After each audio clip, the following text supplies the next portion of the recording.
Of course not. But I am tired of being measured against a worm the gods keep as a pet. Listen well, creator of destruction. This cry comes from all your abandoned creations. In the 10th cycle, I drove Dawnmaker through the heart of every titan.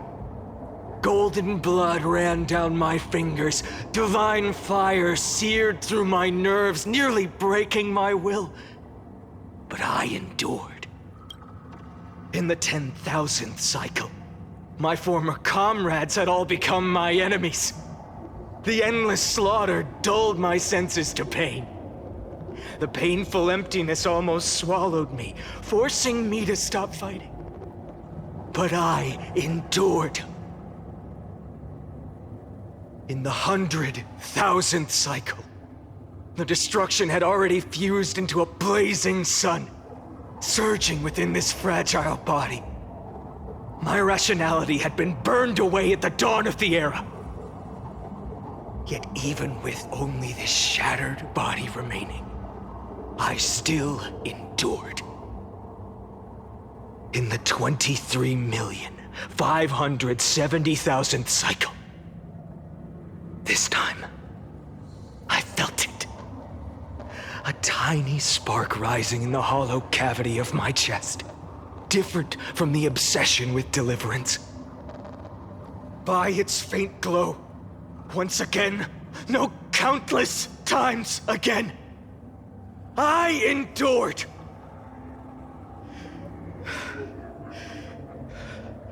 Now, a sun is about to fall, ready to incinerate this absurd space-time dimension in an instant. That sun is me.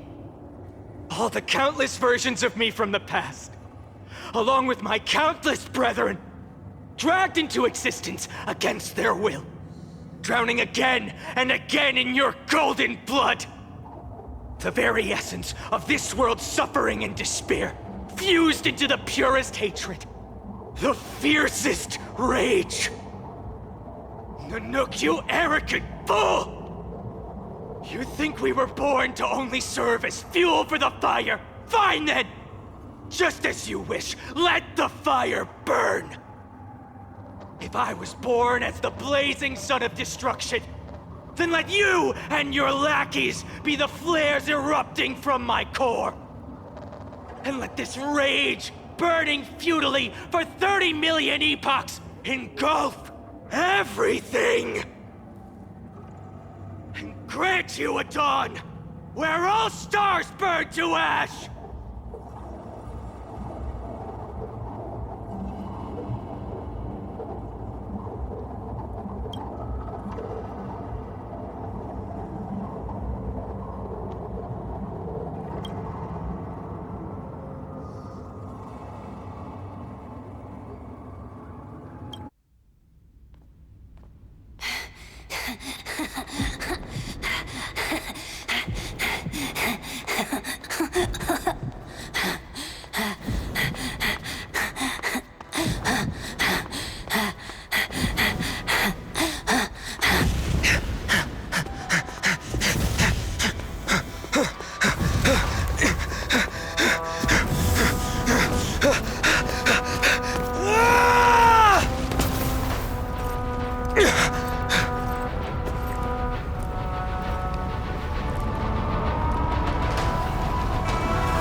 Are you ready, Nanook? I brought you destruction!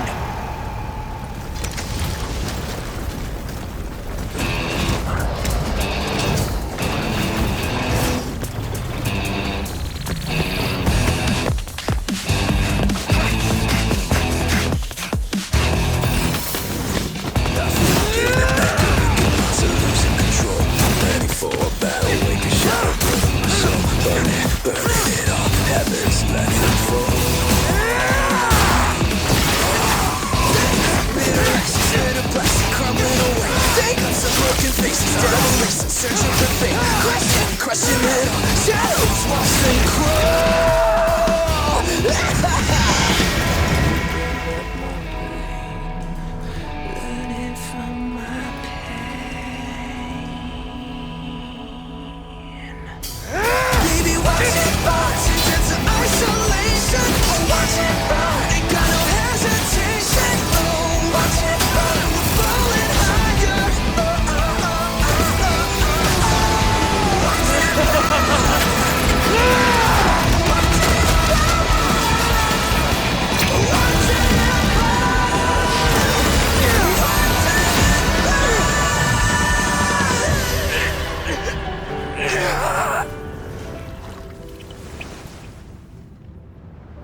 the glass that shattered, reaching through the darkness, voices trailing fires, echo of desires, a world of silence, sounds of desperation, phantoms in the shadows, soft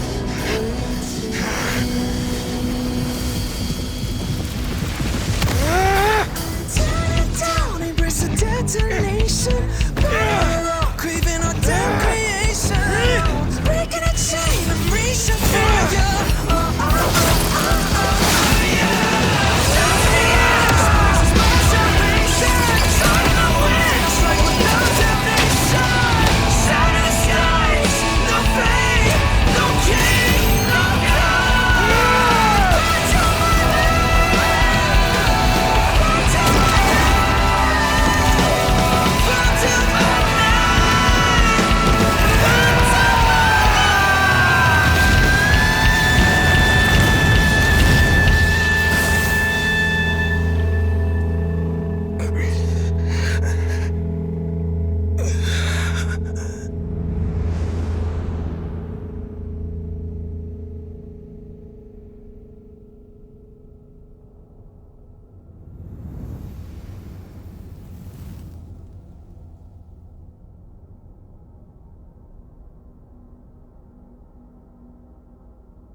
My wish? My wish is to fulfill everyone else's wishes.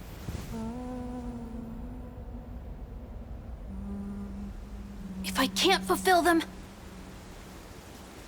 then send them on to tomorrow.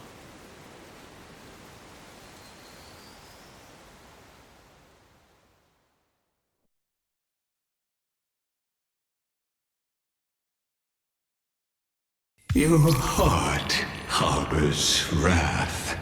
You yearn to destroy everything. You bore the gaze of an eon and lived.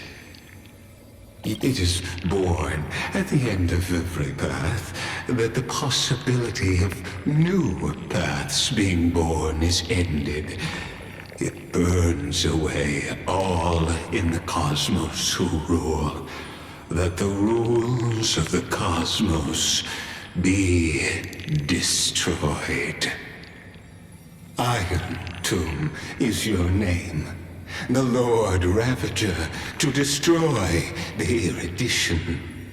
Born in the experimental grounds of eons, Amphorius, destined with erudition to burn to cinders. I have prepared a present for you, Nikos 864. It is a wrath called Finan. From the beginning of the experiment, there were 12 sets of factors incorporated into the calculations. After endless simulations, only this one rose above the rest. After 33,550,336 iterations, now his fury has grown to be without equal. This is a matter of considerable interest to me. This pure hatred is the final root of the equation. But there is another variable, the nameless from beyond the sky, also a pathstrider of destruction. I give thanks for her arrival, allowing Amphorius to turn once more. But after fate has begun to turn, her existence will only become an unpredictable variable. Perhaps the time to take the stage has come. Grow in peace until it is time to break free from your cocoon. As for those unwelcome audience members, you need not worry. If you do not mind, I will personally get rid of them for you.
Mem, me mem? Mem, me mem. Mem!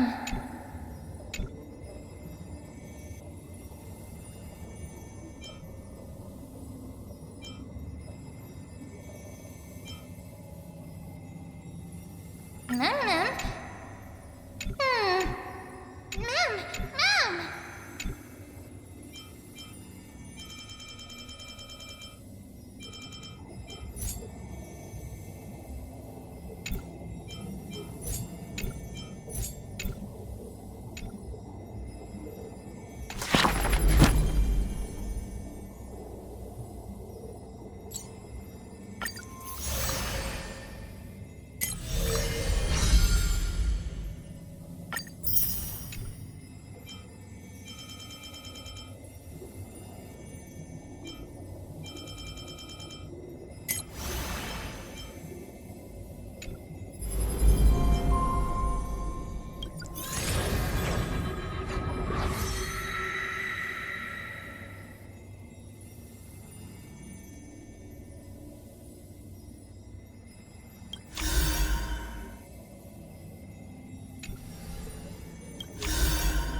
Who would win? A young girl emerging from her sheath and showing her edge? Or a tyrant who has emerged victorious from 100 battles? The Black and White Legion squared off on the battlefield. Golden and crimson blood converging into a coursing river. The leader herself actually dares to step forth and face peril? The tyrant charged toward the exposed gap in the king's flank, and instantly fell into a trap of raging flames and iron rain. On the board, the king too is but a chess piece. If the king does not lead, how would any dare to follow? She lifted the king of the crystal pieces high, as though proclaiming the ascension of a new king. Who would win? The holy city that stood for 1,000 years? Or the foreign city-states invading from 1,000 miles away? Hollow hatred ignited the flames of war. The besieged walls of dawn tottered. Only a miracle can save us now. The cowardly elders barred themselves behind closed doors, while the trembling citizenry knelt and prayed. There is no need to panic. The miracle is already here. Under the banners dancing like waves, the burning crown shone bright as the wheeling constellations. Who would win? The general who saved the city, or the high and mighty with their privileged authority? The guillotine fell, severing the elder's life. The whispers dissipated, and the scales of victory tipped. From this day forth, I shall bring justice to the holy city. The people cried out her name and knelt in reverence, but were stopped by the sound of the scepter of authority striking the ground. Do not lower your heads beneath my crown. This was the first, and also the only Imperator. Who would win? The heroes bursting with ambition, or the omnipotent gods? The Imperator issued the decree! The start of the Flame Chase journey is at hand! Perhaps drawn by the grand design to welcome the Era Nova, or perhaps convinced by that king's great renown. Righteous warriors from across the land gathered before the Imperator's throne on the day the journey began. The sky was an expanse of fluttering banners. The people gazed upon the overwhelming military alliance, a golden city reflected in their eyes. As for the end of that chess game, the scholars debate endlessly, but such discussions always end with a sigh. The invincible Imperator faded at the banner once revered by the people, along with the broken spears of the heroes. Now, a tomb. The people said, Even the sovereign that conquers all before her is no match for fate. Yet she said, In a war with fate, has there ever been any justice?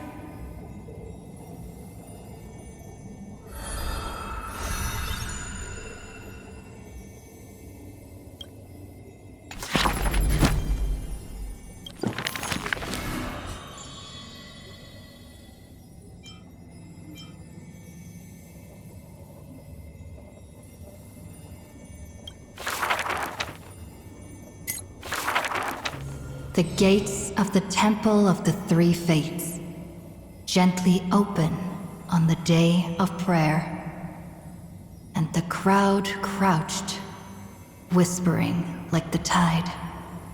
The priests of Yanis listen to the prophecies. Mother, teach me how to answer prayers. The Titan tasked with time is as perplexed as a child. Don't be scared. Please don't be afraid. Listen carefully. The future they want is in the past. Really? In the past?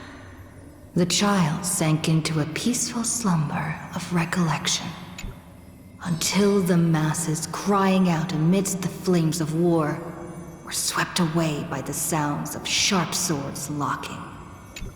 Mother, usurper, assassinate the divine body. Memory. Don't be scared. Please don't be afraid. An unfamiliar voice rings out. Go to sleep.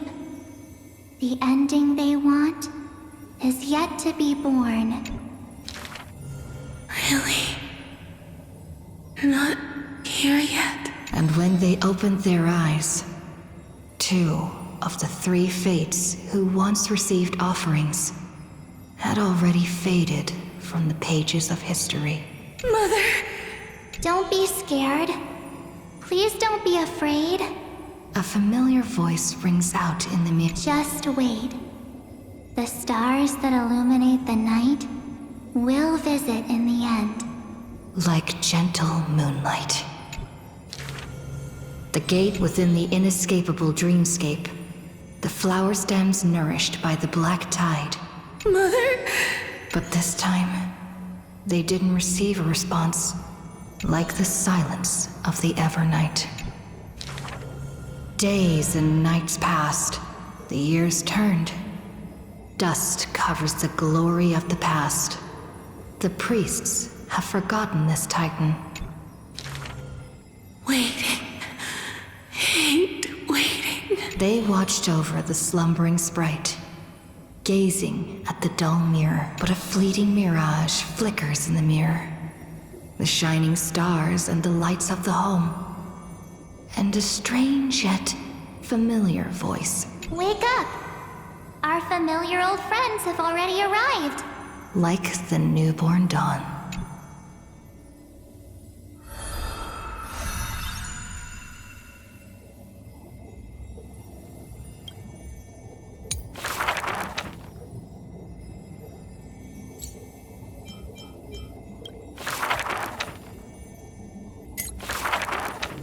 The ancient chaos was shrouded in silence, and sweet dreams had smothered the giant dragon's eyes and ears. And as they slept, the 100 eyes of Aquila had already opened, and Fagusa had begun to stir the playful waves. Yet Giorios remained weighty and silent. The giant dragons spent their childhood in darkness. From them until one day, they raised their head, and with a low, guttural voice, pleaded to glimpse light.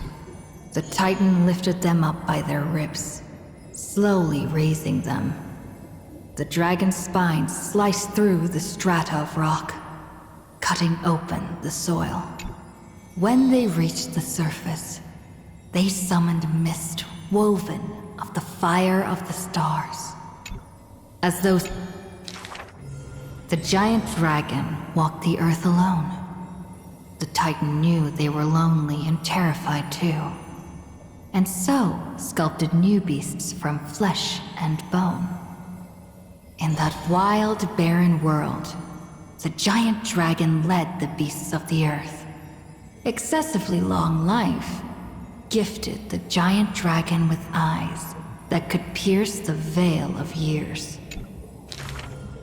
They witnessed the separation of day and night, as well as the entanglement of reason and romance.